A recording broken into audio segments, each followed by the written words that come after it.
प्रिय मित्रों, जिन प्रश्नों को हम सभी मौलिक और महान समझते हैं, जैसे सृष्टि की रचना कब हुई, यह सृष्टि कहाँ जाएगी, क्या इसकी रचना ईश्वर ने की, हम सभी कहाँ से आए और हम सभी कहाँ जाएंगे, पहले कॉज हुआ या इफेक्ट, पहले मुर्गी आई या अंडा, इन सभी प्रश्नों को भगवान बुद्ध ने इस योग्य भी नहीं समझा कि उनके उत्तर दिए जाएं अथवा उनको लेकर थोड़ी सी भी माथापच्ची की जाए।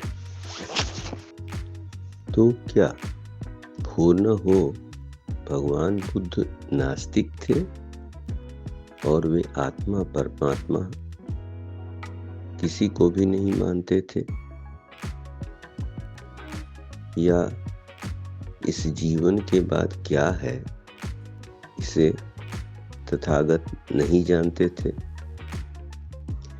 या फिर क्या ऐसा है कि भगवान बुद्ध सब कुछ जानते थे पर इन विषयों पर उन्होंने इसलिए चुप रहना उचित समझा क्योंकि इनके कथन या जानकारी या उत्तर को वे जरूरी नहीं समझते थे।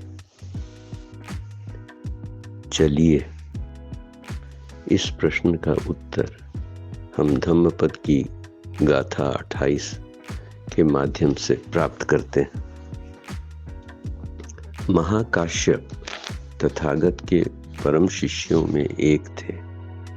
एक समय वे राजगृह के पास पिपली गुहा में रह रहे थे, वहीं साधना करते थे। एक दिन उनके मन में आया कि क्यों न अपनी अलौकिक दृष्टि से अपने और दूसरे लोगों के पूर्व जन्मों को देखा जाए। इसलिए भोजन कर्म से निवृत्त होने के बाद अपना ध्यान प्रकाश बढ़ाया। ध्यान प्रकाश बढ़ाकर अपनी दिव्य दृष्टि द्वारा वे जल, थल तथा पर्वत आदि पर रहने वाले प्राणियों के जन्म मरण का लेखा जोखा प्राप्त करने की भावना से ध्यान में बैठ गए। उस समय शाक्य मुनि जेतवन श्रावस्ती में विराजमान थे। उन्होंने सोचा कि जरा देखूं तो कि मेरा शिष्य महाकाश्यप इस समय क्या कर रहा है। अतः उन्होंने अपने दिव्य नेत्रों से देखा कि वह तो पिपली गुफा में बैठा प्राणियों के जन्म मरण जानने की चेष्टा कर रहा है और इस प्रकार अपना समय गंवा रहा है। अतः भगवान बुद्ध अपने रिद्धि प्रभाव से उसके ध्यान में प्रकट हुए, मानो वे उसके सामने बैठे हों, और उसे संबोधित किया। आयुष्मान काश्यप, प्राणियों के जन्म और मरण की श्रृंखला अनंत है और अपनी बुद्धि से तुम उन्हें नहीं गिन पाओगे। अतः तुम्हारे लिए उचित नहीं है कि तुम उन्हें गिनने में लगे रहो।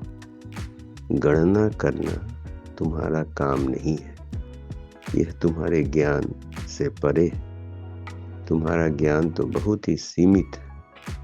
प्राणियों के जगत में आने जाने का हिसाब किताब रखना मात्र बुद्धों का काम है, तुम्हारा नहीं।